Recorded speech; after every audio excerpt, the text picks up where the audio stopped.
Hello, guys. This is Mark Saint, and this is Brazil Unsubtitled podcast. I have the honor to start a new project tonight, and I'm pretty sure you guys are going to enjoy what we have to say here. I'm pretty sure this is going to be your new thing to do on YouTube. You're going to desire to have a new episode for you to learn more and more about Brazil. And to start this pilot, this is this pilot episode, I have nothing more, nothing less than Jonathan Roger. Hi, buddy. How are you? Nice to be here. It's a pleasure. Also, this is not sponsored by Prata, but Oh, yes. it is not. But in case you see this, Not send yet. us a check. Not yet, I have to say, right? Send us a check. Guys, this is what is the idea of this podcast? The idea is to cover Brazil as much as we can. So I'm going to try as often as I can to bring new guests that have something to do with the country, right?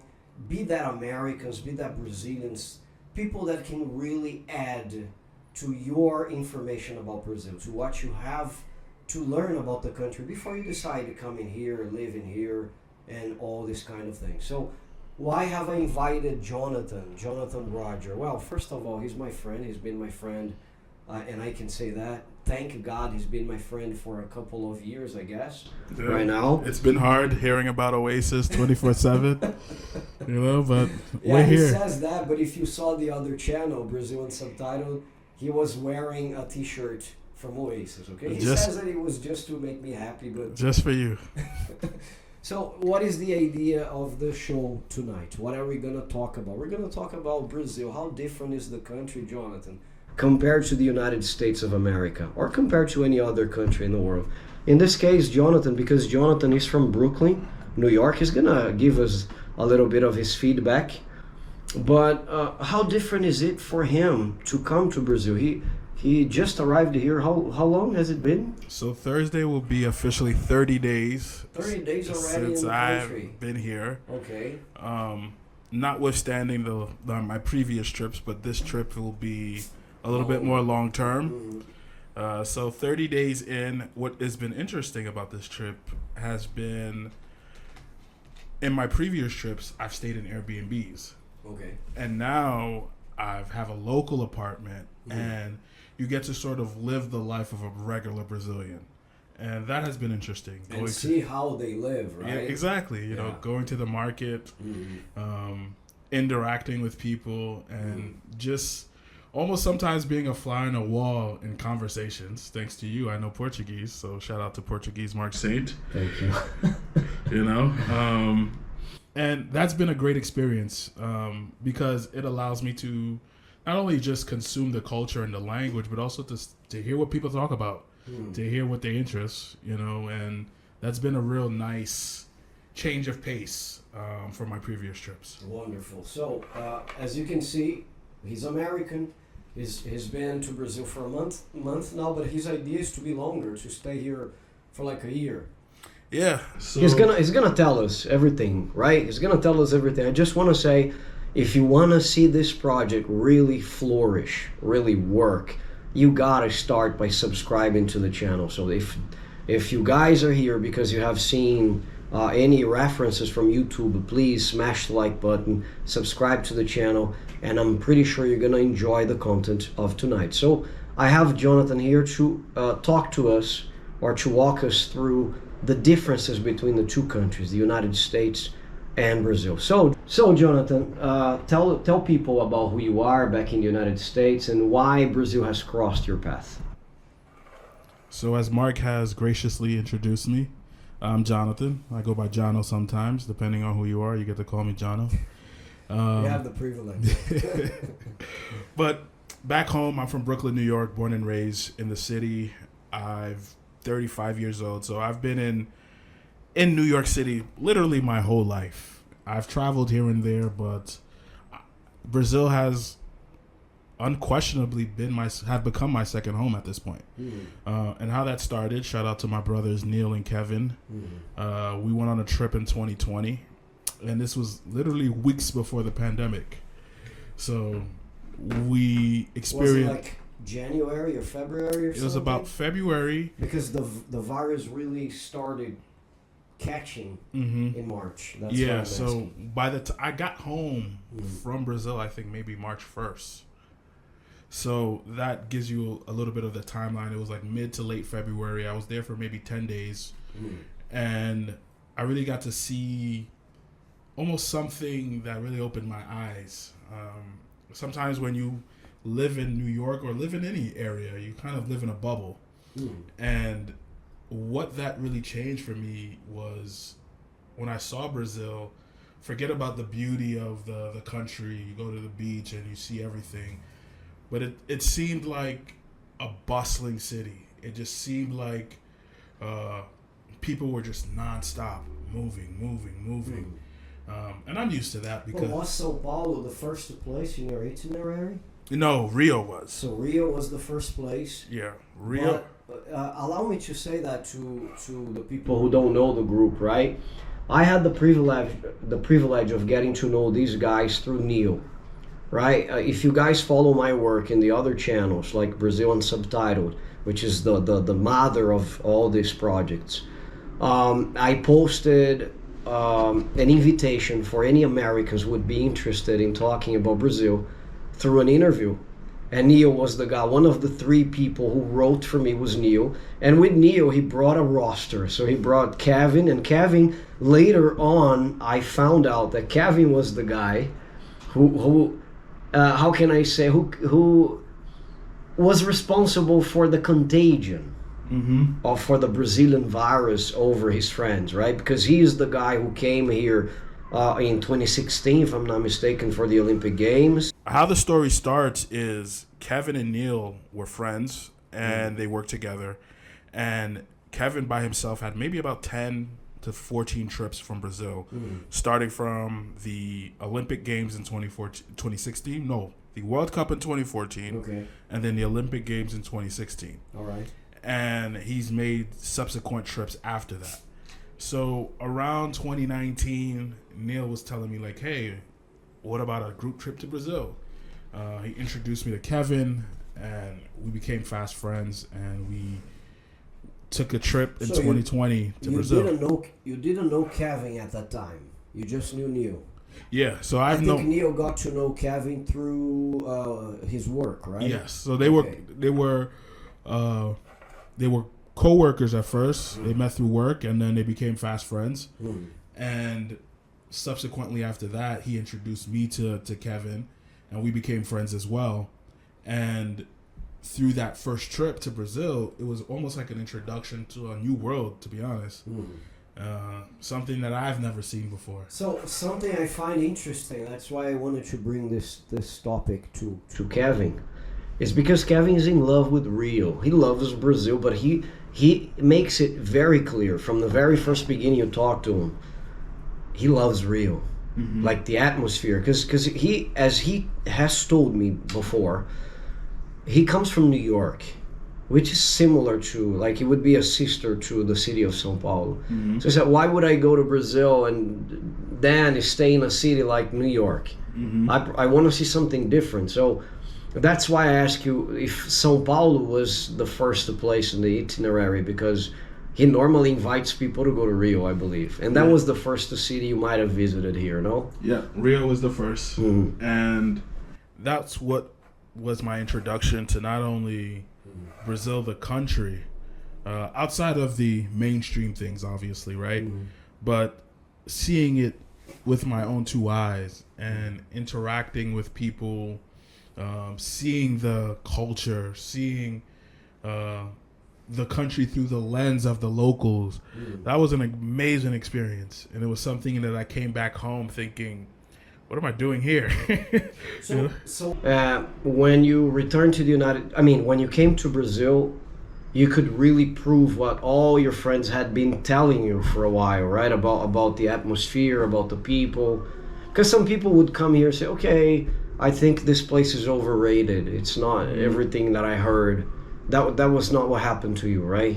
No, it was not from the slightest. One of the first things immediately that I noticed, especially coming from the airport, going to our Airbnb was just so much of the scenery. Never seen, even though, you know, the infrastructure is what it is, but I've never just seen something like this ever in my life, right? What exactly are you talking about? I know the landscape in Rio is unbeatable. Yeah. Had you been to any other country before Brazil? Yeah, so Had you traveled abroad a while? Yeah, so I've been to a few countries in Europe. I've been to London, Paris. I've traveled around the States. I've been to Canada. You know, I've been to countries in the Caribbean, but...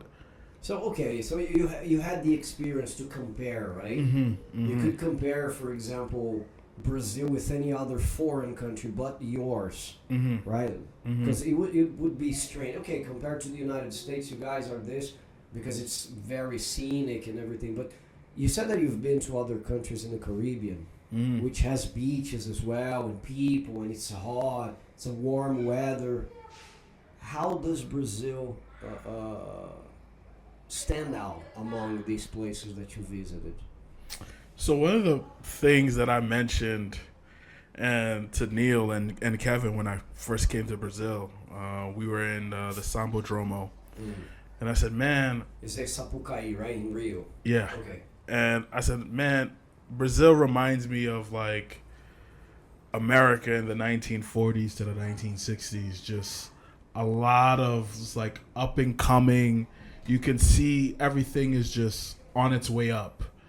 And that kind of stuck with me because even when I speak to people about Brazil, they have this perception about it. And it could be furthest from the truth where you come to the country and you're seeing, you know, the buildings that are very modern.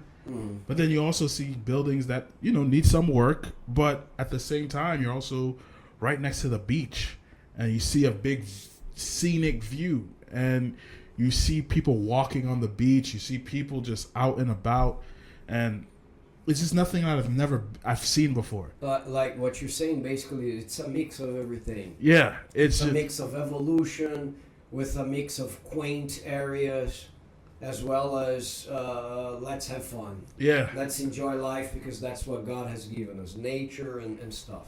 The Carioca way. Carioca way, perfect. Yeah, so, you know, my first impression, honestly, I was just immediately amazed by what I felt like I was missing out on something. And every day was an adventure that first trip. Every experience was very... you know, breathtaking in a way. And I don't take that for granted because soon after I came home, I came back thinking, what am I doing here? You know, I could be over there living a better life. And, you know, if you know anything about the currency exchange here, you know, you see yourself living a much better life where you're back home and you're back to paying bills and paying high taxes and all these things like that. And sure, there's nothing wrong with that. I mean, there's a lot wrong with that, but, you know, I felt like I was cheating myself for not wanting to be like, hey, why don't I just go over there? There was nothing holding me back to do that. And and I think that was the beginning of the journey. That's very interesting to hear, guys, because... allow me to say that, Jonathan. From the group, I think Jonathan was one of the last friends that I talked. He was more the quiet guy, or maybe he was always so busy. We've been sharing a group, right, on WhatsApp for like many years, like 4 years or something. But we just really got to talk in the past 2 or 3 years, maybe. And I had already heard that kind of comment from Neil, that the way that he saw his life back in the United States really changed. He started thinking, my God, I just... And he got that from Kevin, because he said Kevin would work to plan his next trip to Brazil, which is unbelievably incredible in my opinion. And then he was like, hey, why is this guy going to Brazil again? What is down there, you know? And then he realized, okay, let me have a self analysis and try to understand what's going on with my life. And he realized he was in a very poor place in his life, like in a very weird place where he couldn't connect much, or maybe he was sad, even quite sad. And he said, look, I just live to work, to go to the office. That's when he went to Brazil, and then he had all these explosions of emotions that Jonathan is comparing.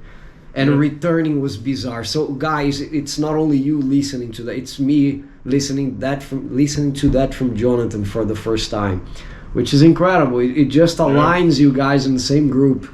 No wonder you guys are friends, right? Because even the impact has been the same, right? Yeah, and I think immediately when you come here, you automatically see the impact, especially if you come here with an open mind and you're just looking to, see something else.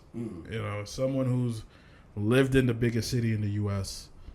And, I've done anything that you could do in terms of New York City. At that point I was 30 years old. So I've had an eventful 20s, and to now see a different life and to think, man, this is actually better than what I have back home.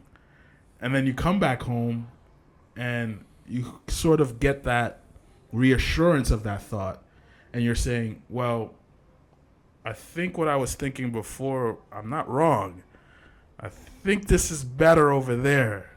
And you're not only, because the way I see it, you started discovering elements and reasons for you to, for you to really confirm that things had changed in your life after you got to know Brazil. You mentioned the economic thing, and I was checking my cell phone here before anybody can say, hey, Mark is just paying attention to the cell phone. No, I'm researching a few things according to what he says. For example, he mentioned the dollar parity. Can I say that? The dollar parity? Sure. Parity to real, which is much stronger, right? So as of today, the dollar has been negotiated for R$5.50. So that means you have 5.5 firepower when you come to use your dollar here. This is definitely an advantage, isn't it? It definitely is. Especially for you who is an investor, right? It is. And I think that's one of the initial attractions of coming here. Obviously, you see the currency difference. You see a lot of the opportunities, a lot of things that you see that you have at home that are missing here in Brazil. And you wonder, well, what if I was the one to introduce these sorts of things here?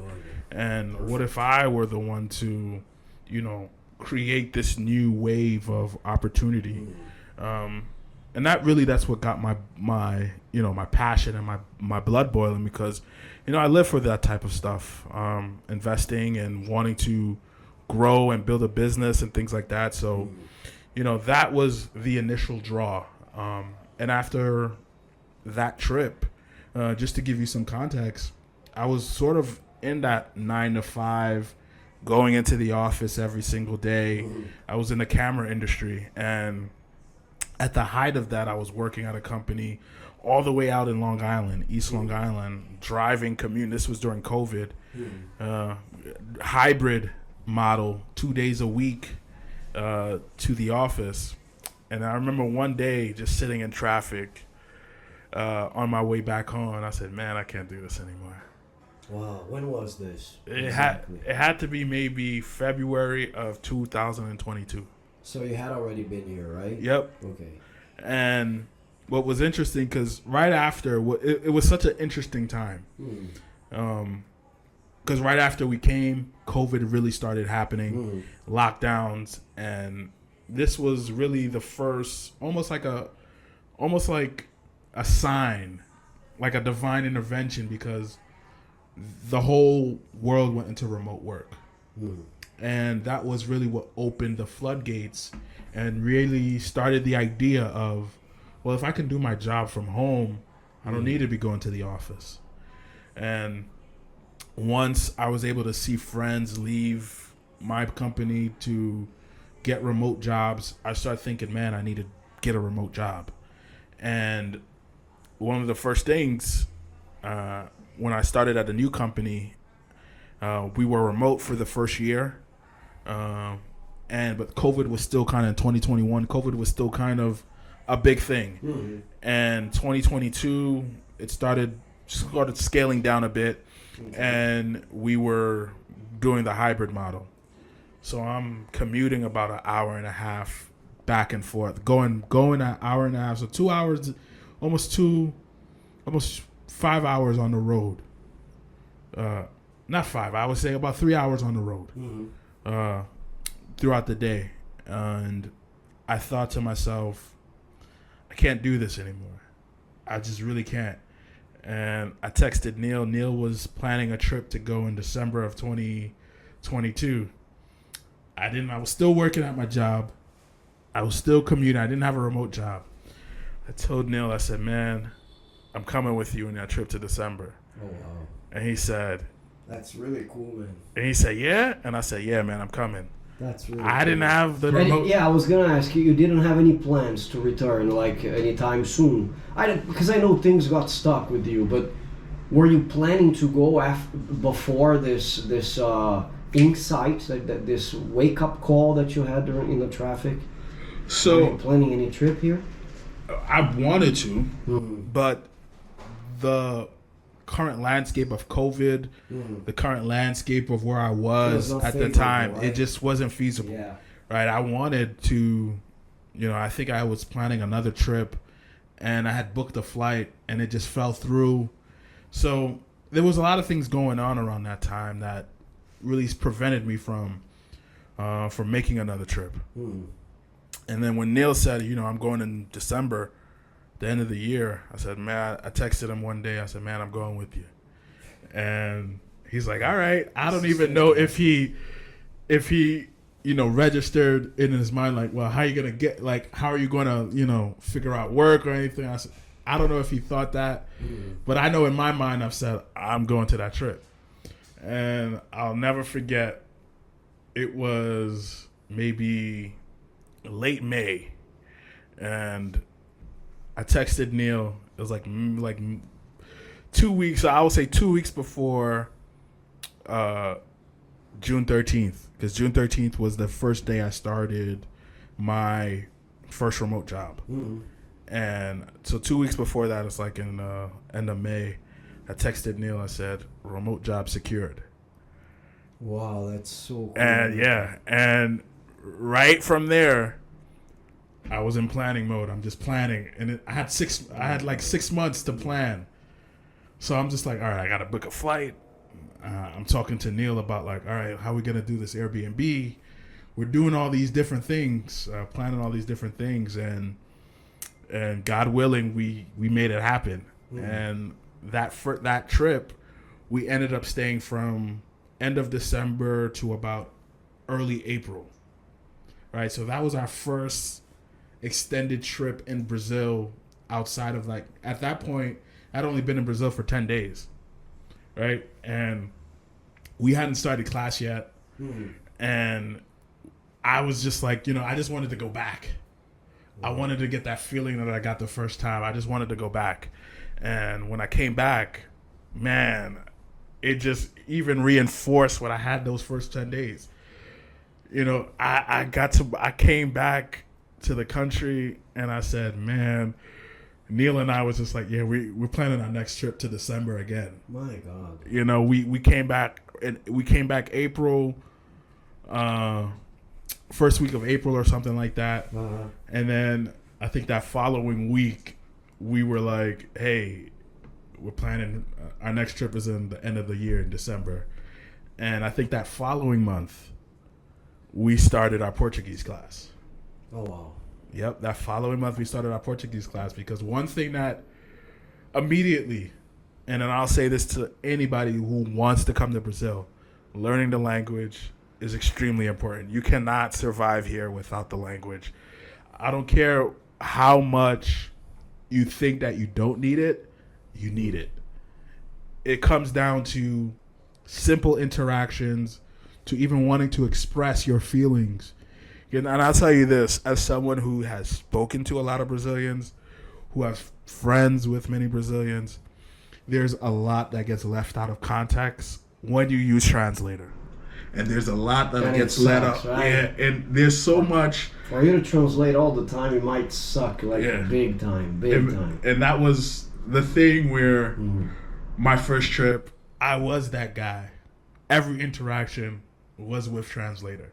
And I made it by. It didn't ruin the trip, but I noticed like I can't not operate here. I can't have a life here without the language.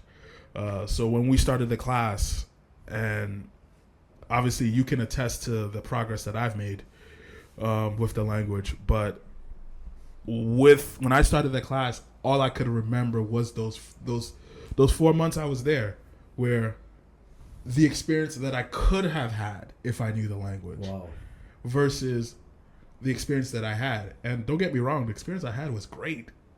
It was awesome. But I'm just thinking, man, imagine if I did know the language. You would have doubled the pleasure. Oh, man. It would have been amazing. But I hold it a little bit, please. There are two things that I wanted to ask you. Let's get back to that point where you had the insight, right? So you're there at the traffic, right? Mm-hmm. Or you're stuck in traffic, and you're thinking, my God, I really need to change my life. I couldn't help but wonder, okay, did you feel there was something missing about the way you lived that really attracted you to Brazil? Like, I don't know, maybe the people are like this and I'm tired of dealing with people like that, or maybe I miss parties because here in New York people just work, and if we have a party it's gonna be 3 p.m. on a Saturday. Was there anything lacking about your life that you saw Brazil as an opportunity to fill that gap? That was the first question I have. So I think at that point in my life, I was at a turning point in the sense that I was in my early 30s. Okay. I had just become a little bit more seasoned in my career. I was getting more opportunities. I was making more money. And I felt like I wasn't doing anything with my time but waking up, going to work, and on the weekends sort of just, depending on the time, you're not going out every weekend, but sometimes you hang with friends, sometimes you don't. But you realize it's just this routine of waking up, going to work, and just back and forth. Do you see that going on a lot when you go back to the United States? Like, do you see friends in this I see family. I see in the cycle. Yeah, I see family members. I see friends. I see literally everyone, and people are almost amazed when I tell them, like, yeah, I spend my time half the year in Brazil. And when I was planning this trip, and I said, yeah, I'll be out the country for a year, they said, wait, what? A year? It's almost like a something like people just can't understand. It's like, what's over there? Why? Yeah, yes, like why? Some people are saying why. Some people are just utterly amazed. Some people are like, wow, I wish I could do that. And it takes me to the second question, if you don't mind me interrupting you here, buddy. Go ahead. The second question that I wanted to ask you is, what did you know about Brazil prior to this trip that you had? So, because I know you guys, and I promise you this is not a criticism. I really promise you. I think every people has its culture, okay? And I respect the United States of America very much. I respect the people. I just speak English because of this respect and this passion that I have for the country, of course. So I don't want to sound anti-American, because that's not the case. But I don't think you guys receive a lot of information from abroad. You told me this backstage, right? Like, there's just very little that you learn about specific countries. And if you want to learn about them, you have to do your research. So what did you know about Brazil other than Rio that has the statue? And tell me, please. So I didn't know much outside of the mainstream conversation of Brazil, right? You know about Christ the Redeemer, you know about, football, you know about Pele, you know about the women, Adriana Lima, Giselle, you know about the models, you know about like the city of God, those sorts of things. Okay. Right? So outside of that, I didn't know much about, culture. I didn't know much. Like, I didn't even know much about samba. Interesting. I didn't know much about so many of these things. And you didn't know that samba was a thing here, right? I didn't know. Okay. So it's not until I'm talking to Kevin and Kevin is explaining so many of the cultural things. All the property that he normally has, Yeah. right, Kevin? Yeah. Every time this buddy explains something, he just enlightens you with the culture. It's incredible. Yeah, so You might know more about Brazil than I do. That's a fact. So, he's explaining things about the life, everything out there, and you hear it, and at the time as we're having these conversations, I'm like, oh, okay, it didn't register yet. Okay. And when you step foot into the country, you take a walk outside of your Airbnb, hotel, or wherever you stay, it registers right away. So the people are friendly. But you didn't even know, like, the bad aspect of the country that sometimes people mention. Oh, I've seen that something happened in Brazil. 100 people were killed. 100 is an exaggeration, but 5 people were killed, and there was this, and there was that, and the crime, and not even that part you were aware of, like the news. So, I'm aware of the crime from a general sense, right? Not in the, oh man, there's this new story, this thing happened over here, or the crime in Rio is up, or I didn't know any of that. I wasn't looking for it. It wasn't something that was on my radar. Okay. Right? You know about Brazil and the favelas or the Scupa comunidades. Comunidades. Perfect. And you hear about those things, but it doesn't mean anything to you when you're at home in America in your day-to-day life because you don't live there. Yep. And that doesn't mean that, it's not happening, but when you get there, you become more aware of it, obviously, and you tend to sort of try to understand what's going on. And I think that's been the biggest thing is learning, especially hearing from other people, understanding like why things are the way that they are, or understanding, what are the struggles that people deal with that result in these sorts of things. So that is more so like has been a learning experience for me. But back home, it's not something that I frequently, consumed about Brazilian, news, politics, culture. It's not something that was just on my radar. Okay. All right. So, how different is Brazil from the United States itself? So, not only, let's not get to economics, right? But when you think about life, you open your eyes in the morning and you open the window and you are in Brazil. How different is it to be here versus being in America, being in the United States of America, being in New York specifically? Why am I asking you this question? And this is something funny because you mentioned this at the beginning of the podcast, of the episode. You got to have people asking you, why Brazil? And what is bizarre is that you come to Brazil and you get Brazilians asking you, why Brazil?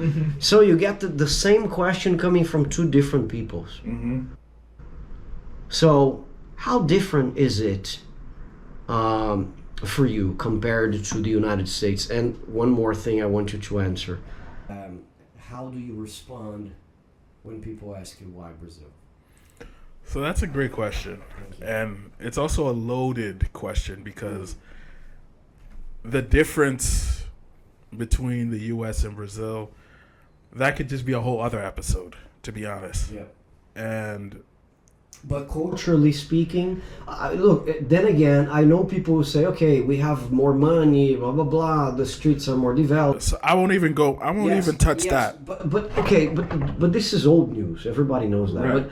But I mean, culturally speaking, are we that different? Because, everything consumed in Brazil is from the United States, basically, right? Or the European influence. We have an influence. For example, we read Batman, we read Superman, we consume the movies, we know who Bruce Willis is, all this kind of people. So we wear Nike, we play basketball. So, but does that make us similar, or there are things that you say, my God, that would never happen in America?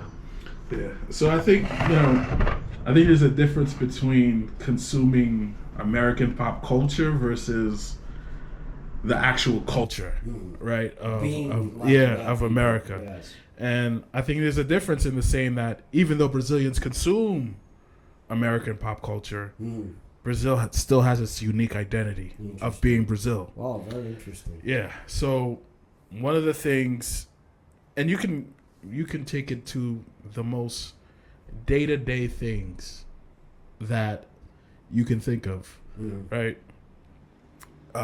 In the U.S., and I don't want to speak too generally or broadly, but I'll speak for myself. Okay.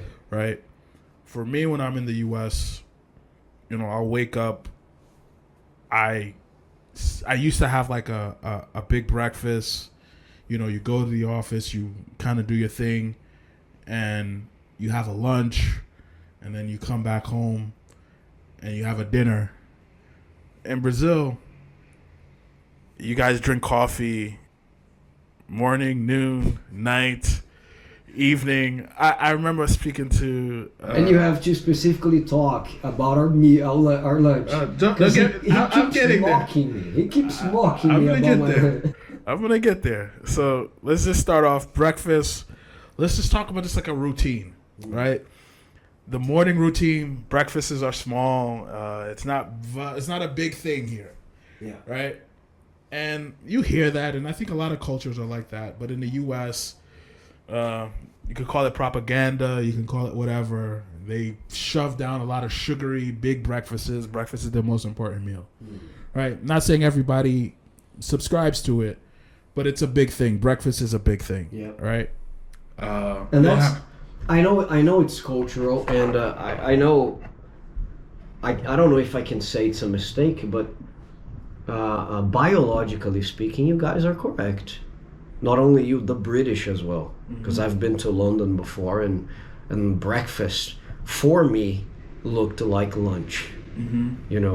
Because they even ate beans, salad in the morning. But you guys are correct, biologically speaking.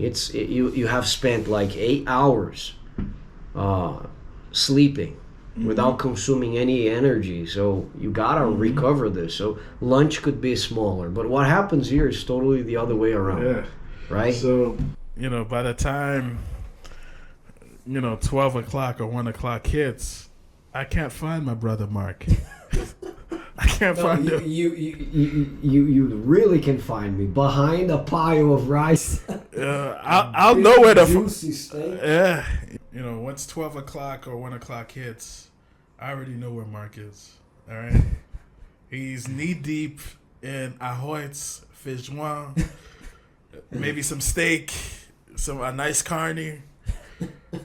I already know, and no matter how good my breakfast was, if it's 12:30, 1 o'clock, I'll be eating. It's Brazilian. And the thing with me, and this is something I still have to adjust, because when I have rice and beans for lunch, I can't have dinner anymore. Like, I'm pretty much good for the rest of the day. But not all Brazilians will have dinner. But that's another thing. You guys have Brazilian. Sometimes you guys have dinner at 10 o'clock. Yep. São Paulo, look, guys, I have to say that because this is very cultural. I was born in São Paulo, the state, in the city of Guarulhos. We were educated in my house, or we were taught, better saying, to have meals in the right time regularly. So we would have breakfast like 8 in the morning or 9 in the morning. 12 o'clock lunch was served. 12 o'clock. And then sometimes in the afternoon some coffee with bread and butter. And at night 7 p.m. The maximum 7:30 we would have dinner. Because that way, at least my mother considered to be healthy for our bodies, right? Because if we ate too late, it would be bad for the stomach. Okay, once I grew up, things changed because, you know, everything is different in Brazil in terms of education. Like, you know, Brazilians end up having a job and going to the university together. So I know that most Americans will graduate first and then get a job. Depends. Yeah, it depends on the place, right? But normally, right? Here, no, people will work until 6 p.m., 7, and go to the university. My wife did that a lot. So what time are you going to have dinner, man? 11. And so I noticed that this has become also something from the Paulistas, Jonathan. If you live in Sao Paulo, get used to having your girlfriend call you for dinner 10:30. It's very common, 11 o'clock being in a restaurant. So things have changed a lot, but there are people who will skip dinner for health issues, right? I want to have the fasting of at least 8 hours for my body, so they will skip dinner. Sometimes I don't eat dinner, I'm gonna be honest, but at least I have to try a sandwich or something. Yeah. Or I'll go and that's home. really the opposite, where for lunch in the U.S., we'll have a sandwich, or we'll, you know, eat something much lighter. Because breakfast had been good, right? Yeah. We'll kind of, right after that, you know, that lunch period, you have your, like, the second half of the workday. Some people, you know, who work 2 jobs, they're moving from one job to another. But in my case, that second half of the workday, you get home, maybe you go to the gym, and then you'll have dinner, right? Similar to what you grew up on in Guarulhos, 7:30, Okay. and, you know, you'd call it a night. But here, you know, I'm talking sometimes, you know, I'll have people like, aren't you hungry? And I'm like, man, we had such a big lunch. I'm good for the rest of the day, you know? And that's a thing where you would think all the food that you guys consume, that you guys would be so unhealthy. And this is another thing. I'm really big on health, on a health tick, especially eating whole food, healthy, unprocessed food. And I've mentioned this to so many of my friends. Okay. When I come to Brazil, more or less the same diet, same routine, I'll lose 15 to 20 pounds. And when I go back home, I'll gain it back like that. Let me get back to you on this. Having the same diet, basically? More or less. And you were losing? More or less. How much you were losing? So, I will give you an example from my last You trip. said 15 pounds? Yeah, about 15 to 20 My pounds. goodness. Yeah. And my last trip, which was from December of 23 into May of 2024, I came into the trip maybe 230. I left maybe about 215 or 210. All right. Wow. And I came back home. What is the explanation for you when you think about this change? Like, what happens with the American food? To be honest, it's Is it the quantity? Because I know you guys, for example, will buy a bag of Doritos. Oh, Doritos, don't get me started on this, but you will buy anything that is double for like $1 of difference. Am I right? I mean, depending on who Yes, but no. At least what I've heard. I've never been to the United States, but I've heard like, okay, you can buy, for example, one bag for $5, but you can get 3 bags for $6 or something like this, or $5.50. I wouldn't So say they three will- bags for $6, but I think they It's a simple example, but they Yeah. are always, how can I say, giving you upsell, the, they're always upselling it. yeah, they're giving you the opportunity to get more for less. They're always And upselling. consequently, you're gonna consume more. Yeah, so I would definitely say there's a lot of things that that's wrong with not only just the food industry in the U.S. and I don't want to go on a rabbit hole about it, but the foods that are consumed are ultra processed.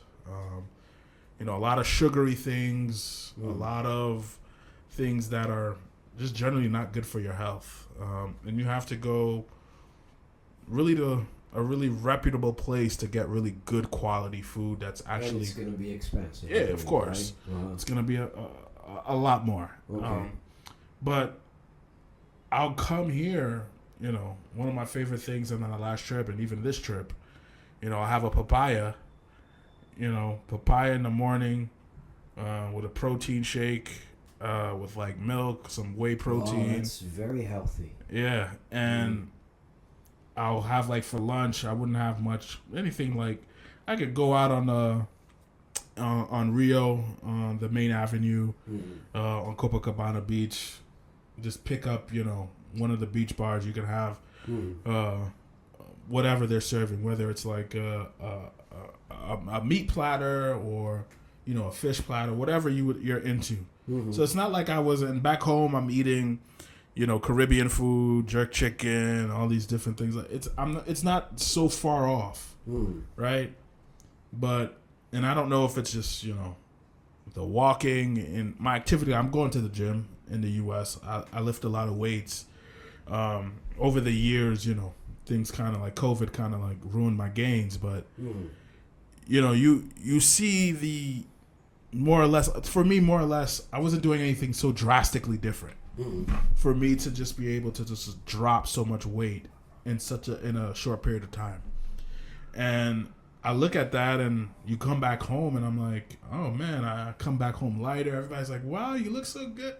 And then, the first month back. They didn't give you food in that country. They might think like that. No, it's like, oh, you sure? There was nothing to eat. Oh, they're so poor. You sure Brazil's good? You sure there's food out there? But you they come back. You. You come back and, a month back into that American diet. Wow, you have gained everything. Yep. Back. So that's one thing I will say that I love here is the food quality, at least to me. And if you're American and you're coming here, you have access to fruit easily there. Yes, you do. Abundantly, right? Yes, I'm not saying the that. The same kind of fruit, or you see something exotic here that really calls. There are some. Oh my God, we don't have that back in my country. There are some fruits that I know that are here that we don't have back home. Okay. Or at least not in New York. Some states have other fruits that are more abundant than others in the U.S. So I definitely will say that, but I would definitely say one thing I would definitely say is the quality. Like on the low end, like I can go to like to the high end. I go to a high end store or a low end store. Even the low ends are really good. The quality of the low end stuff are pretty good compared to like a low end stuff in the U.S. where it's just like it's just packed with processed meat, sugary substance, and just generally not good for you. Even coming from $1, Jonathan, do you think prices are higher? Let's talk about São Paulo specifically because it's the city you have chosen to live so far or to stay so far, right? And then we get back there because I want you to tell people, for example, what your profession is, what you do here, and what your plans are in terms of Brazil, if you can, of course, mention that. But I know if you convert, it's kind of unfair, right? Because then again, you have a 5.50 firepower, right? But in terms of Brazilian society and the jobs here, and if you weren't to convert, do you think it's expensive to be in São Paulo, to go to the supermarket? Have you seen anything that says, oh, Jesus? Oh, I'm okay with that, but if I were making reais, I would, oh my God, that would be expensive. So I will say this, and this is the best way I explain this to my family, my friends on what the cost of living is. From an American's perspective, if you have if you're coming here with the dollar, it is very favorable to you. There's no denying that, right? Yes. But for a local Brazilian, the prices are comparable to what we would pay in the U.S. in a sense that, or So, sometimes, like a regular American is basically paying as much for those things that a regular Brazilian is paying here. So it's basically similar. more or less, Comparatively. yeah, of more or course. less. I won't say everything across the line, Uh-huh. but more or less it is. Okay. You know, for example, I was at the market. I don't remember if it was. I was looking to buy some soap, Okay. and it's another thing where that we don't deal with so much in Brazil, in the U.S. is that foreign products are priced higher than local products, right? In the sense that, for example, I went to the store to buy some soap, Mm-hmm. and I went to pick up the Dove, and I think the Dove was maybe about 11 or 12 reais, Yep. right? And $11. yeah, and I know the local option was maybe about 6, and I'm just trying to remember. Yeah, I think you're right. yeah, in some places I've seen it for 14.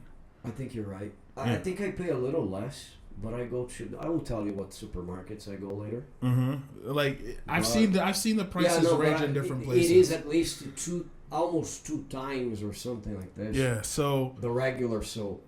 so I definitely see the difference in like things that I would normally buy in the U.S. But do you think it's because of being from abroad? Because it's an American brand, isn't it? Yeah, it's an American brand, and But do you think it's it's because it's from abroad? It's because I hope I don't sound stupid with this question, but or it's because of the quality? Because I'm gonna tell you, it's by far the best soap I have here sometimes. Because it's cream. It's right. There are some soaps, guys. You take a shower and you like if you smile, your leg raises. You know, because you are so. Do you understand what I'm saying? Like you get so this sensation of being dry. That okay, you're gonna blink and then you move the shoulder, right? Because everything is connected. And not making propaganda for the guys, but Dove is different, right? It kind of moisturizes your body and your skin and stuff. Yeah, I was thinking maybe it's the quality, but then yeah, it's foreign. yeah. brand. I think there's a Brazilian brand I bought here. I don't remember the name, but I think it's just as good as Dove. Right? I had bought the first week I came.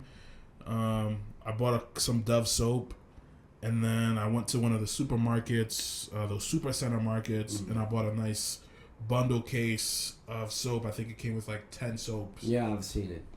So It you was were just as good. probably in a wholesale place. Yeah, the wholesale market. Brazilians, at least Paulistas, they prefer to go to wholesales a lot because you can have more for less. So it's a good thing. Yeah, so from that, But that thing was something that you said, okay, if I were Brazilian, I would probably be doomed with this price. Yeah. But you know what Brazilians would do, right, buddy? They will skip it. Oh, this one I'm not gonna take. That's what they will do. Yeah, but because it won't fit the budget, right? But even certain things where,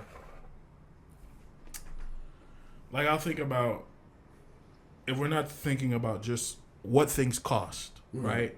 As a Brazilian, and what I experience, what other Brazilians tell me from their point of view.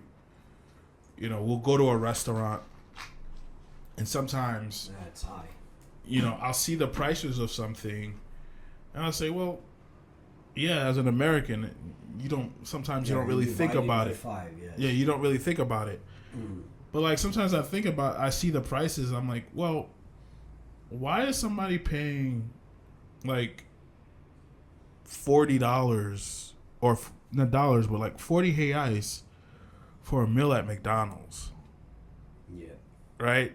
And it's like that same thing, even when you add it up, it's similar to the price in the U.S. dollar, right? Thanks for saying that, because when I go to McDonald's, because Manu loves it. By the way, I have a commitment with her for Friday. But when I go to McDonald's, like me, Tali, and Manu, $140 a sitting. $140. And mind you, anybody in the U.S. Her happiness is also my happiness, but my pocket's sorrow because it's high, you know. And I'll tell you right now, there's nobody in the U.S. and this I could probably speak for everybody in the U.S. There's nobody in the U.S. who would pay $140 for a meal at McDonald's, unless you're $140. You're feeding like 10 people. Maybe this is one of the reasons for these prices to exist, because sometimes Brazilians pay without questioning. But the thing is, I don't think it's a very divided country. Because one thing I will say though,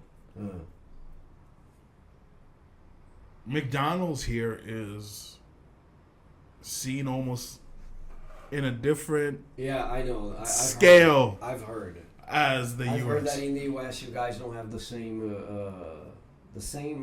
impression on the restaurant. It's right? McDonald's is fast food. It's something that, you know, and not everybody wants to eat McDonald's. Some people enjoy it. Some people grew up on it.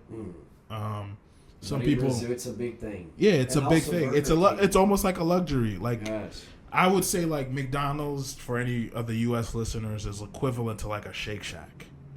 Shake Shack is like a burger spot in the U.S. It's kind of fancy. I wouldn't say fancy. McDonald's is fancy, but you see a lot of families dressed really well. Not really well, guys. Okay. They really go out in family, and among all the things that they do, McDonald's is probably on the list. So you see the guy with the grease on the hair, like a polo shirt, very well dressed, good perfume, eating McDonald's with his family, and I'll tell you why I make that comparison. Shake Shack is not a fancy restaurant. Okay. It's just a regular burger spot, but the difference in price. So it's like McDonald's, you can get burger, fries, and a drink for maybe about, in the U.S., $15. Shake Shack, burger, fries, and a drink, you're spending maybe about $30 to $35, depending on what you get.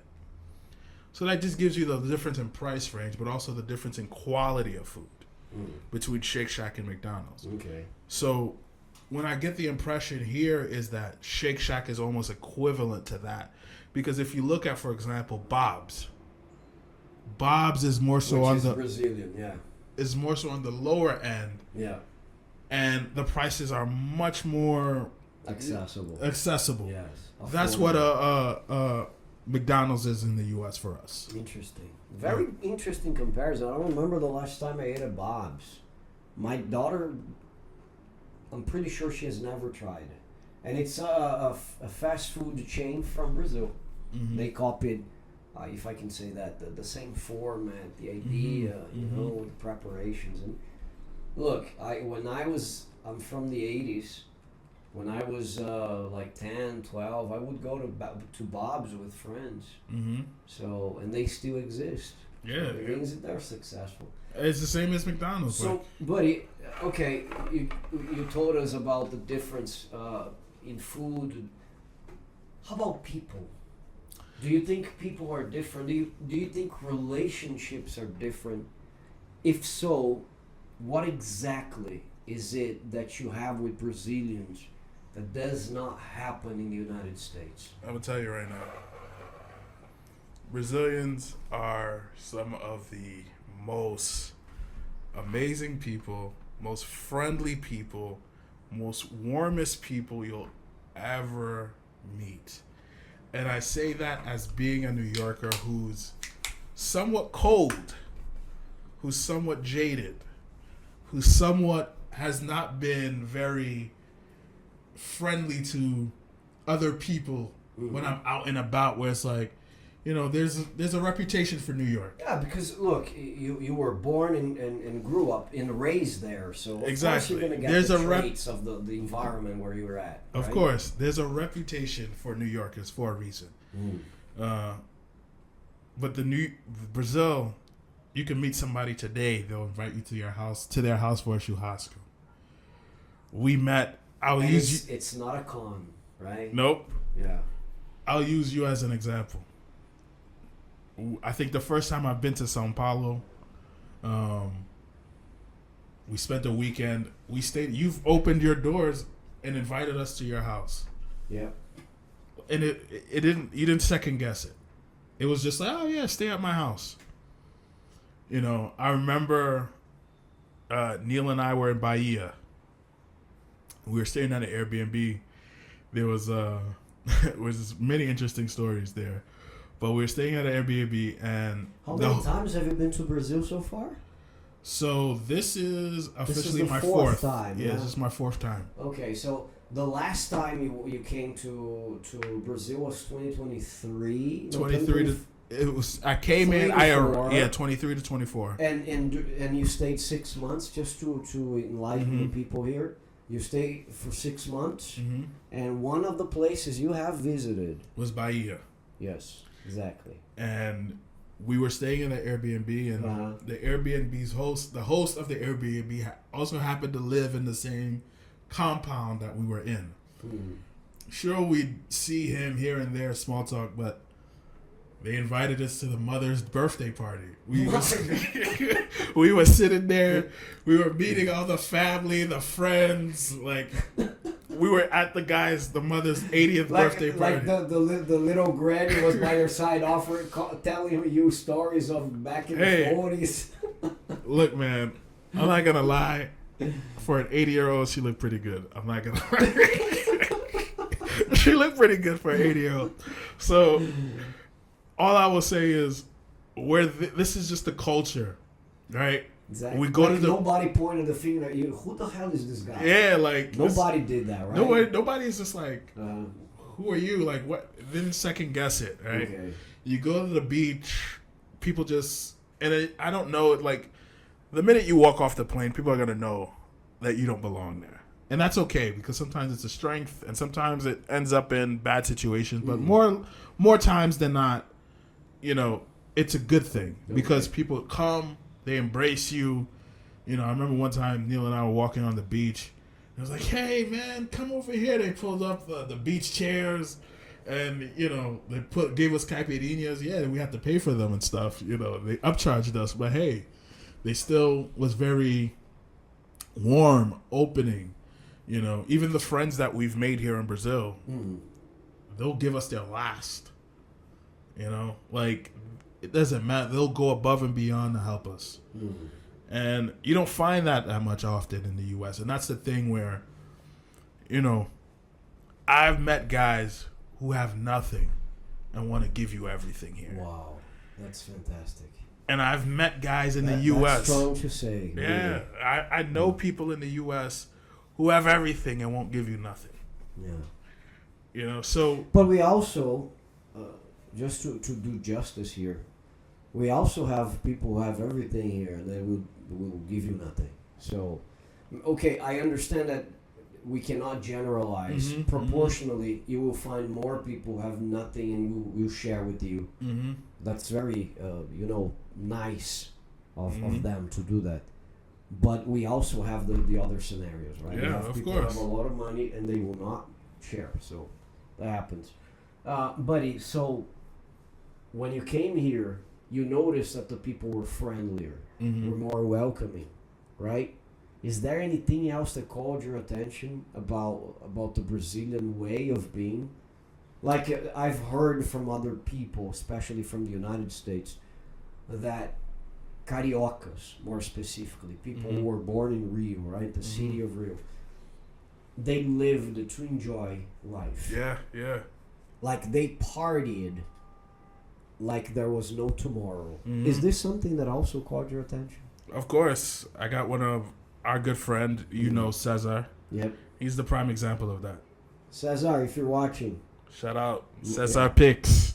Yes, great guy, man. Love this guy. And he's another perfect example of somebody who will give you his last. Yeah.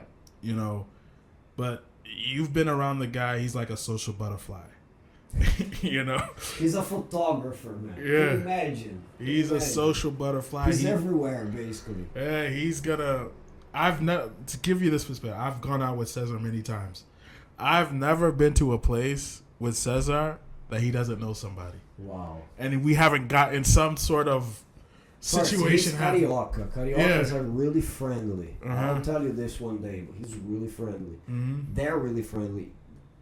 On top of that, he's Cesar. Yeah. Was also very friendly and a photographer. Mm-hmm. Loves to take pictures of girls, you know. Mm-hmm. So he might have a lot of friends because of that as well. Yeah, so I've never been somewhere and we haven't gotten extra hookups, connections. The guy's just always, he's well connected. And I've also been with people where it's just... And he parties a lot. I don't know, these days he's probably slowed down. Mm-hmm.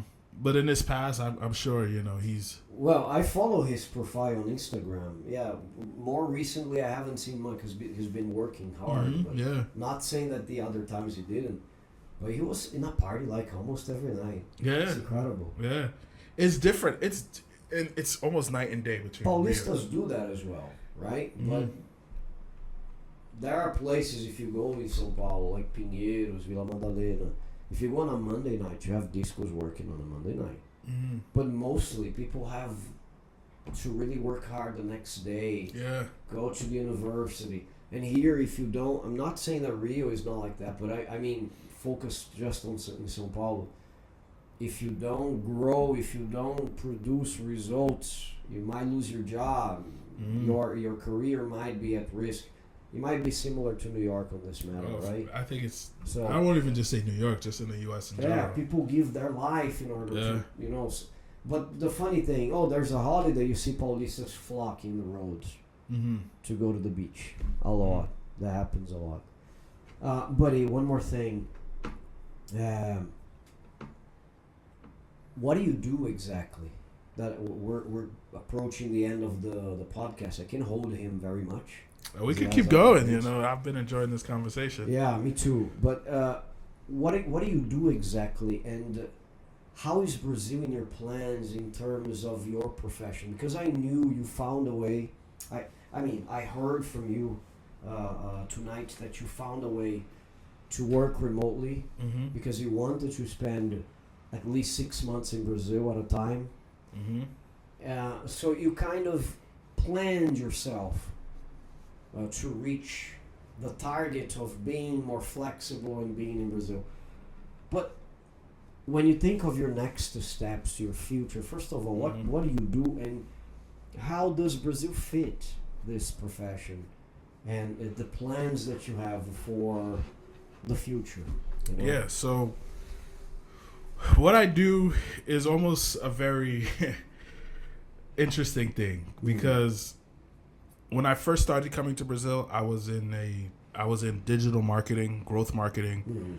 I was working at an e-commerce agency, and At that time, for me, he was like Chandler. If you have seen Friends, you understand that nobody from the group knew what Chandler did.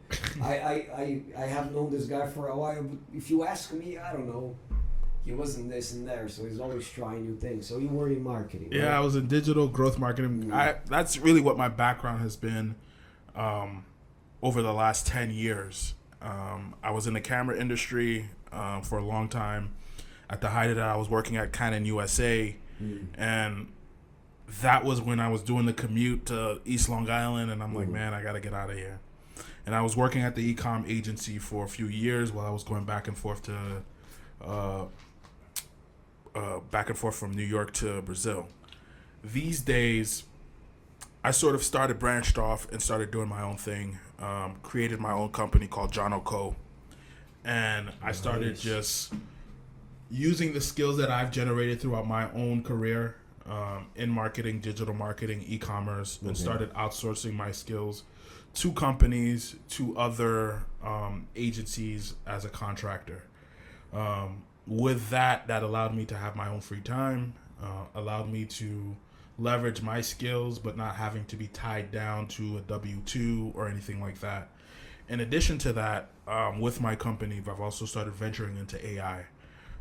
Nice. So that is the big sort of pivot that I'm going to be doing into the end of the year into 2026. Nice. Is to solely focus on AI, creating solution architects for companies using AI, also creating AI agents for companies, mid to small businesses, as well as venturing out into doing other projects for myself within the e-commerce space to have sort of generating money for me in the background. Very interesting. Yeah. So would you say, okay, you have chosen to open your own company because you are an entrepreneur? Mm-hmm. You have always wanted to branch out on your own. Of course. Right? Yep. Or Brazil was really one of the factors for you to decide on this? No, because you could, for example, work remotely for a company, mm-hmm. like Neo does, I guess. Mm-hmm. But no, you wanted to have your own, right? Mm-hmm. Yeah, so the idea of entrepreneurship came before Brazil. Brazil, yeah. So back in 2018, I would say 2018 to 2020, I had a lot of good insight about the direction the cannabis industry was taking in not only just the U.S., but in New York specifically. You mean the mad scene and everything, right? Yeah, but more so the recreational side. The recreational. The recreational side it wasn't legal in New York yet at that time, but I had a lot of intel and I was working with a lot of companies in that space at the time. Okay. That was saying that, hey, it was coming. So I wanted to position myself to enter that market because it was such a growing market. Not so much of the product, but more so the appliances. So they have these like really cool appliances that, you could sell online, but you're not selling the actual product. And that was more so my interest. And pandemic happened, and a lot of these new laws for recreational cannabis started being applied in New York, which was good. But the interest sort of left. I felt like I missed that window when I wanted to do it, and in the back of my mind, I still would like to do something with it, but maybe in a different sort of ecosystem or industry within that cannabis space. But what ended up happening was, as I was coming to Brazil, that first trip from Brazil, I sort of opened my eyes to maybe developing something here. Mostly because as you come, as any American will come, you'll start to see things like, well, this is missing here. You'll start to notice things, especially the longer you stay. That's the secret for success, I believe, no? Yeah, for sure. Like, what can I do here? I mean, if I know the great guys, the great business people in the world, they do that a lot. Yeah. They see opportunities everywhere. Like, I follow this guy called Flávio Augusto. You have heard me mention this guy like a million times. So the three things Mark always talks about: Oasis, Batman, Flávio Augusto, Batman, and a distant third is Almoço. Yes. Almoço is fundamental for me, so it doesn't. But Flávio Augusto is amazing. So I remember he was living in the United States in Miami, Orlando, I guess. And while he was taking his son to practice, he noticed how Americans were really into taking their kids for practicing, and they really cheered for the sport. So they took that seriously. And he said, even in Brazil, who eats, breeds, and sleeps soccer, right? Or some people will say football. He didn't see that. Like when there were games, like the bleachers were packed. And he said, oh, I might be sniffing something profitable here. So that's very normal for people who really want to invest. That's what you did, right? Yeah. Okay, I want to branch out on my own. I want to open my own company. How can Brazil fit this? Yeah. And I think it aligned with a lot of my current aspirations and goal at the time. I said, okay, I know I want to open a company. I, know my skill set. I know what I'm good at. I know what I can potentially leverage. What I know, what my skill set is, what I can leverage in Brazil. And every trip I was just learning and observing and sort of identifying opportunities. And once I realized that, the barrier to entry wasn't as high as it was in the U.S., I said to myself, well, why... It was actually more flexible. Yeah, like why gamble, or why go into the market where, the small guys it's almost impossible for the small guy to win because there's just so many big corporations, there's so many big players in the market that you just can't compete with. You're just starting out, I don't have a rich parent, I don't have investors or VCs. Basically, most areas in the United States are already established. You already have like 100 people competing.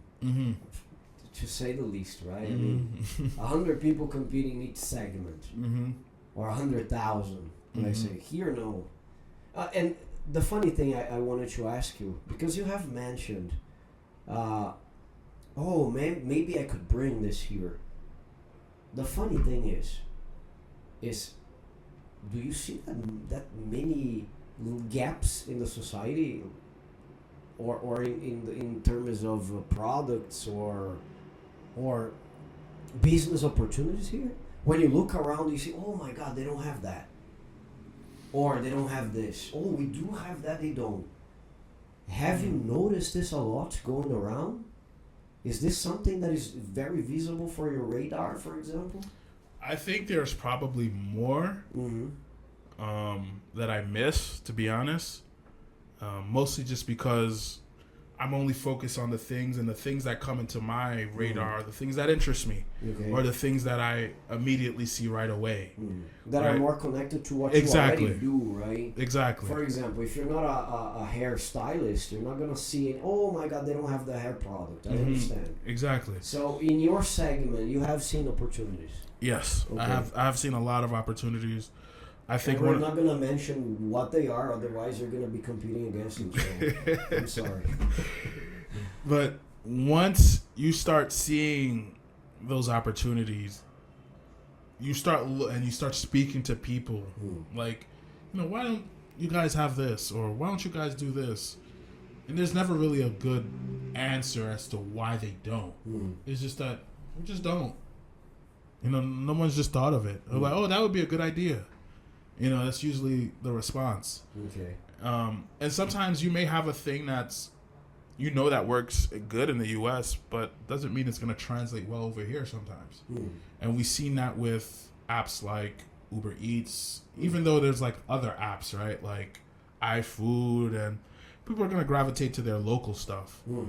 But the things that, make sense. And the things that, are solving a problem that already exists, may not be the best use of your investment time. Okay.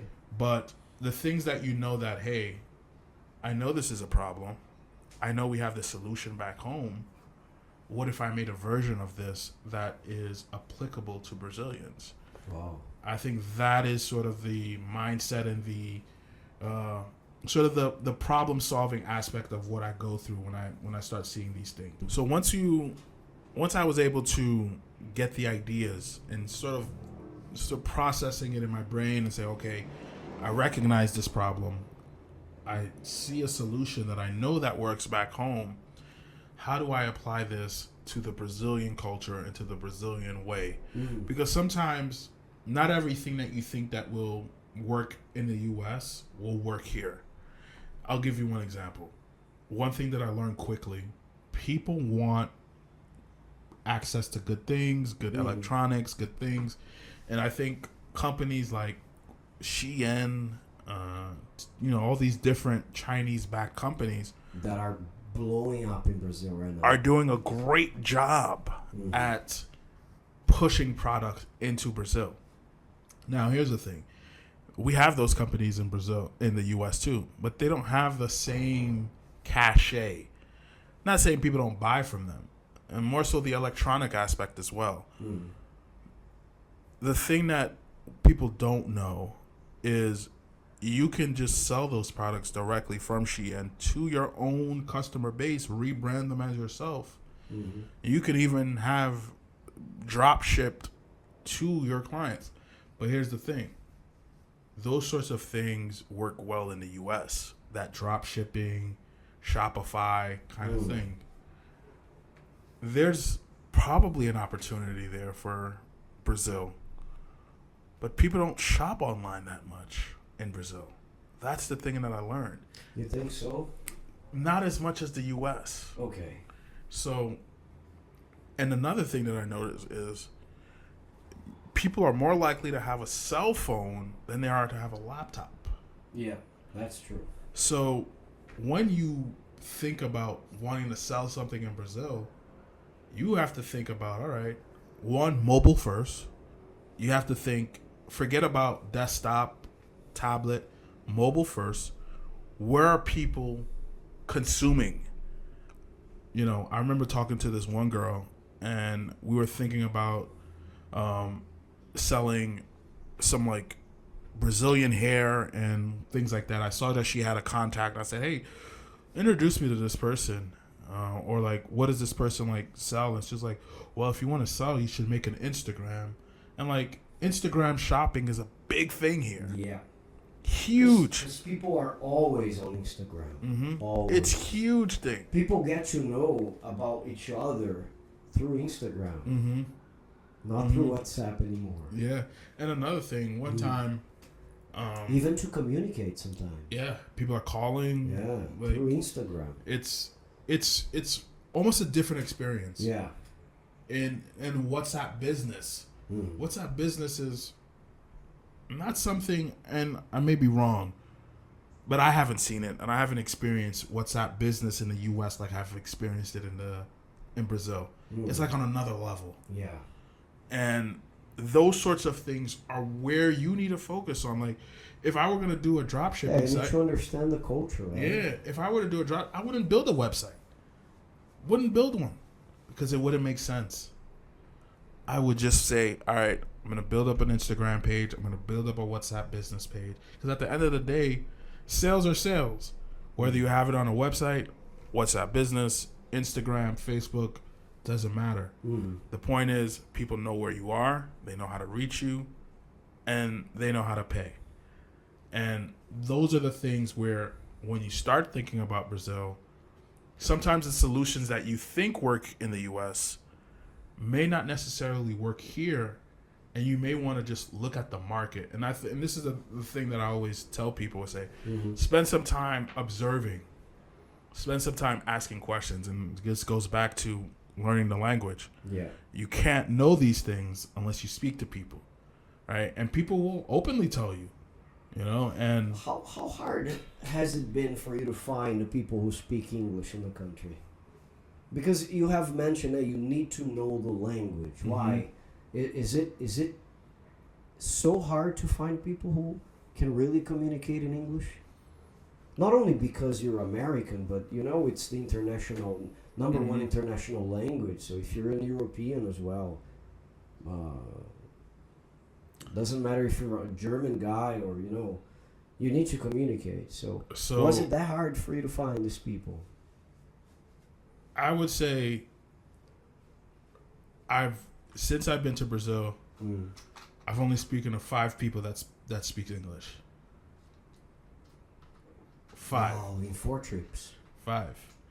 You're actually one of them. Okay. I have 2 other friends, and I met them in person in the first trip, and they were part of our overall group. Our friend group for my Brazilian friends. So there was already an introduction there. And then I met 2 other people who speak English. That's it. So that just tells you everything, where you may find people who speak a few. I'm talking about speak the language, not just know a few words or someone you can have dialogue with. Yeah. Only 5 people. Wow. Well, I don't know if I ever told you this, but there was a survey from the British Council. Mm-hmm. They ended up discovering that from the whole population of Brazil, 5% were fluent, 5% could communicate, 1% were fluent. 1% out of 216 million people. Wow, you're in the 1% club. Cheers. Prata. And Sponsor the video. I always say, speaking English opens doors. 100%. So, one last question. How much has your life changed after learning Portuguese in here? When I say your life changed, I mean in here. When you come here, how much has your life changed now that you can really communicate in Portuguese with the Brazilians? So, I would say 2 things. Mm. And I'm curious to test this out when I go to Rio. When I'm here, people just automatically assume I speak Portuguese when I'm in São Paulo. Okay. So they'll just talk fast. They'll just talk and just assume that I know everything. And in some cases, I'm impressed with myself because I understand, I respond, I have dialogue, and it's great. In some cases where maybe I remember going to a restaurant, I had lunch, and I just couldn't understand someone. And I said, wait, I don't understand you. Because she was saying it in a different accent. And she ended up telling me, oh, I'm from Nordeste. So her accent was just so different. And I'm like, whoa. Even for us. It was just so something that I just didn't, it was very strange to me. So over here, and I think it's just because it's such a melting pot, people automatically just assume that they don't even question, they just talk Portuguese with you. In the past, when I've been in Rio, people just know like, oh, he's American. They're going to... Oh, interesting. They sort of dumb it down for you. Maybe because they're more used to dealing with foreign, right? Because the number of visitors in Rio might be significantly higher than São Paulo. I don't know the numbers nowadays, but yeah. Exactly. And this is why I'm curious. My last trip I think I made my first leap in Portuguese on my last trip, where I think that first 23 trip, I had no Portuguese. No Portuguese at all. So we started class May 23, and I went back to Brazil December 23. And that first month we were in São Paulo. My Portuguese, I knew the bare minimum, the basics, still confusing the genders. Yeah. Right? When I got into maybe the 3rd month there, I took a leap where I was talking in full sentences. And then... And that surprised everybody, okay? Because from the group that I teach, we have Jason from California, we have Kevin, Neil, and Jonathan. But Jason was the last guy to join in. But I remember he was very worried about whether or not he would be able to catch up with the guys. Yeah. And I said, just start. If you need any reinforcement classes, we're gonna do it. Never needed. Yeah, I remember. I was asking you on the side, like, man, can we do side lessons? I don't know if I'm gonna be. Yeah. Never needed. And as the classes progressed, we could see more and more of this guy speaking the Portuguese language with authority, with confidence, and it surprised even us in class. So, a big part of this is, of course, the living here. 6 months is a very good time for you to develop the language, the notion, the understanding. How different is your life now when you deal with Brazilians? I think... Has it opened doors somehow? I think I would say TBD. TBD. To be determined. Interesting. Because, as I mentioned earlier... You're still in the process, right? Yeah, as I mentioned earlier, this Thursday is going to be my first 30 days. The first 30 days, I've been more so trying to sort of get more acclimated to, you know, the new environment of Brazil, being here more on a sort of local, I won't say living like a local, you know, so it's the longest period you have ever been here, right? It's gonna be the longest. Yeah, period. this is going to be my longest period. Mm-hmm. So just go. I'm not really rushing myself because I know that. I know I'm going to be here for a long time. I'm just sort of more so getting my ducks in a row. But I will say that when I have gone out, whether it's to restaurants or I remember going to a comedy show a couple weekends ago, and just like a stand-up comedy. Okay. And just speaking to people and just interacting, people are like, "Oh wow!" Did you understand any of the jokes? I understand everything. Wow. I understand everything. And the thing is, what's interesting, sometimes I surprise myself when I understand, or people get surprised, like, or people are talking in the background, and then I understand what they're saying. And I'm like, man, wow, that's cool. Yeah, so your brain's already aware of all the environment. I'll even give you this one thing. I was telling somebody, like, man, the other day I was thinking in Portuguese. Oh my goodness. Like, you know, like anybody, you have a thought, you thinking in your language. Like, I'm thinking in English. Just walking down the stairs in the apartment, and I'm just like thinking in Portuguese. I'm like, wait, what? I'm like, what the hell's going on? And I thought that was an interesting development, that now I'm thinking in Portuguese. And also, I originally was bilingual before this. Yeah, he told me, like, your parents speak French, right? Yeah, and now I confuse Portuguese with French. That's how bad it got. Your mother might hate me by now, you know? She tells me, like, man, I'm only going to talk to you in French. Like, I can't talk to you in English. And I'm just like, hey, do what you got to do. My goodness. But I would say that... But it's really good, right? 3 languages is just amazing. Yeah. I think where I want to, especially as the weather is going to get warmer, I think where I want to go and where I feel like I would get more comfortable with the language and how my life will change is when I'm looking for new opportunities, speaking to people, right? And trying to negotiate. You know, that's one thing I like to do is... Yeah. You know, if anybody knows me, I love to get a good deal. Apartment, yeah, this kind of stuff, right? Yeah, like me, I love to get a good deal. I love to, like, get something cheaper. Or and if you don't know the language, you don't know if the guy is pulling your legs. Yeah, you know, it's very important that you really know Portuguese for that matter. And the one thing that I've been enjoying is making people laugh in Portuguese. Yeah. So, like, só que não, right?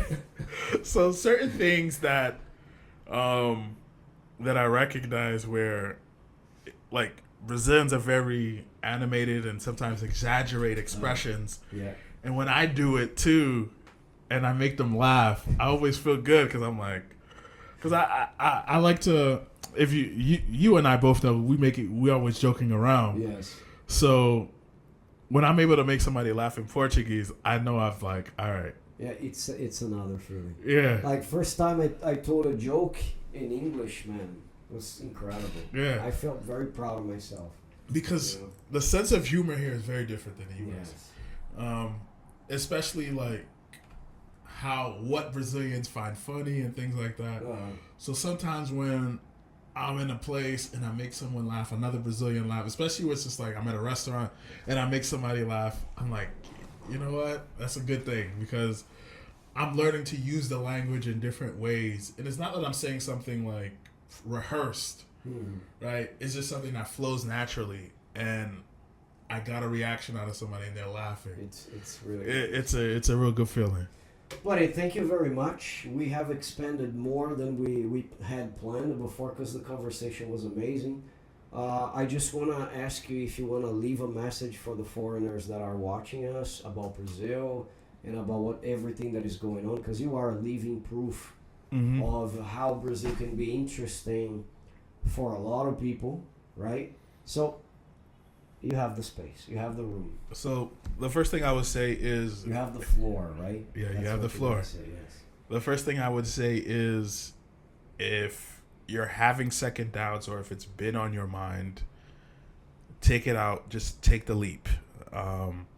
One of the things, and I forgot to mention this. This is one of the things that one of my favorite quotes from one of my favorite movies, Inception. Taking a leap. There's a scene in the movie where Saito, the character, tells Leonardo DiCaprio's character, "Do you want to take a leap of faith or become an old man filled with regret, waiting to die alone?" I love this movie and this scene. And that right there, I remember leading up to my trip to Brazil. For some reason, I was watching that movie so much. It was a period of maybe in the last month, like the last 3 months, I'd watched it maybe like 7 or 8 times. Wow. I was a guy who's like, I don't watch TV much, and when I do watch, I just watch things I've already watched. So I was just watching the movie over and over. It's like me with the movie Limitless. We can discuss about that another time. Yeah. I have watched Limitless a lot. And Bradley Cooper. And I remember being in that, after the first trip, just thinking, man, like, if I really want to take a next step in my life, I just have to take a leap of faith, do what I need to do. So if you're undecided, everything goes from there, right? Yep, everything. So if you're undecided and you're thinking about whether Brazil is right for you, just take that first trip, and see how you like it. See if it's a right fit for you. See if it's something that you want to be a part of your life. And I promise you, come here with an open mind, an open attitude, and just sort of leave any preconceived ideas, notions that you have about Brazil, and just come here and experience it for yourself, make your own opinions, and go from there. There's a lot of good people. Right? Yeah, enjoy. If you know, you know. There's a lot of good people here. There's a lot of great opportunities. There's a lot of good beef. The best steak I've ever had was in Brazil. C.T. Boshier. You know well. There's a lot of good pie of rice and beans. Just amazing. If you're from 12 to 1, just know you can't find this guy. Or sometimes 2. Depends on how busy I am. And, I can't speak highly of Brazil. There's so many opportunities. I know you'll probably run through so many different YouTube channels that talk about Brazil, life about Brazil. This is the best. 100%. Not only this, everything that is Brazil and subtitled or Mark Saint, please go. This is real. This is a real conversation about Brazil in the sense that someone who's lived in this country, a great ambassador for the country, and someone who is starting their life in Brazil after months of just hopping back and forth, now being here full time. I encourage you, take that leap and just come here and see for yourself. See for yourself. I promise you won't be disappointed. Very good. Take a look, guys. This is Brazil Unsubtitled podcast. It's a branch of the channel Brazil Unsubtitled. We also have other channels that you're going to see right here. The first one is Portuguese. I mean, the main one, the mother is Brazil Unsubtitled. You're going to learn everything about culture, about everything there's to know about Brazil. If you watch this and you want to invest in Brazil, there's another channel called Brazilian Market Investors. The address is right there. And you also have another one if you want to learn the Portuguese language as he did. Did you want to learn? So you go to Portuguese with Mark Saint. I promise you all these channels are, how can I say that? No, they are meant for you to solve a problem. First of all, the problem of learning about the culture, the problem of having more information like this one. This one we're going to go deep into our talks. The problem of finding good investment in reliable companies and people, and the problem of the language. So my idea is to really sort these things out for you. It's been a tremendous pleasure. This is just a pilot episode. I want to thank my friend Jonathan. Jonathan, thank you very much for taking me up on the offer and accepting to be here. I want to say, if you want to learn more about Jonathan, you gotta interact with the content here. Smash the like button, subscribe to the channel, leave a message if you want him to come another day and tell more of his story and the experiences he's been having. And I'm going to say goodbye here. Thank you very much. I'll see you soon. Bye-bye. Ciao.